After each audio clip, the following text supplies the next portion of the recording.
بسم اللہ الرحمن الرحیم۔ السلام علیکم ورحمۃ اللہ وبرکاتہ۔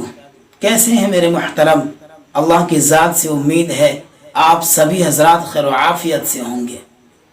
تین چیزیں ایسی ہیں اگر کوئی مومن ان تینوں میں سے ہر ایک سے محفوظ ہو جاتا ہے، بچ جاتا ہے، تو انشاءاللہ مستحق جنت ہونے میں کوئی رکاوٹ نہیں ہوگی۔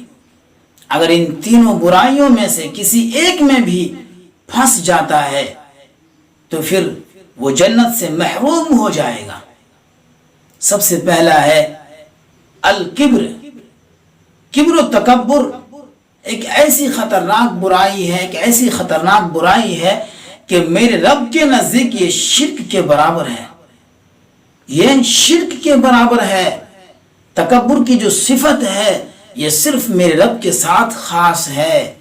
حدیث قدسی میں میرے رب نے ارشاد فرمایا، الکبریاء ردائی، تکبر یہ میری چادر ہے، تکبر یہ میری چادر ہے۔ اگر کوئی انسان تکبر کرتا ہے، گھمنڈ کرتا ہے، غرور کرتا ہے تو وہ میرے چادر کو چھیننا چاہتا ہے۔ دیکھیے ہر آدمی آج تکبر کرتا ہوا نظر آ رہا ہے۔ کوئی اپنی طاقت پہ غرور کر رہا ہے، کوئی اپنے مال پہ غرور کر رہا ہے، کوئی اپنی اولاد پہ غرور کر رہا ہے۔ میں آپ کو بتاتا چلوں، اللہ نے قرآن میں ارشاد فرمایا، انما اموالکم و اولادکم فتنہ، کہ تمہارا مال، تمہاری اولاد یہ فتنہ ہے، تم کیوں اس کے پیچھے پڑتے ہو؟ تکبر کرنا چھوڑ دو، گھمنڈ کرنا چھوڑ دو، یہ صرف اور صرف اللہ ہی کے ساتھ خاص ہے، اللہ ہی کو زیب دیتا ہے۔ تو جو شخص تکبر کرتا ہے اللہ تعالیٰ اسے جنت کے بجائے جہنم میں داخل کرے گا۔ دوسرا ہے الغلول، خیانت کرنا۔ جب انسان کے اندر خیانت کی نحوست آتی ہے تو وہ حرام خوری، عیاری، مکاری، دھوکے بازی، جھوٹ پر اتر آتا ہے۔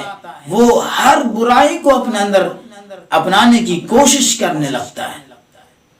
اگر کوئی آدمی اس میں مبتلا ہو جاتا ہے تو پھر اللہ تعالیٰ جنت کے بجائے جہنم میں داخل کرے گا۔ اگر کوئی اس سے بچ جاتا ہے، خیانت کرنے سے بچ جاتا ہے، تو پھر اللہ تعالیٰ اسے جنت میں داخل کرے گا۔ تیسرا ہے الدین، یعنی قرضہ۔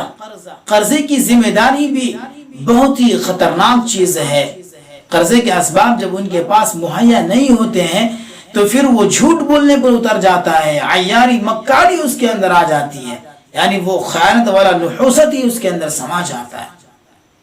ہم اپنے پروردگار سے ان تینوں چیزوں سے بچنے کی دعا کریں کہ اللہ تعالی ہم سب کو ان تین چیزوں سے بچائے اور جنت کے مستحق بنا دے۔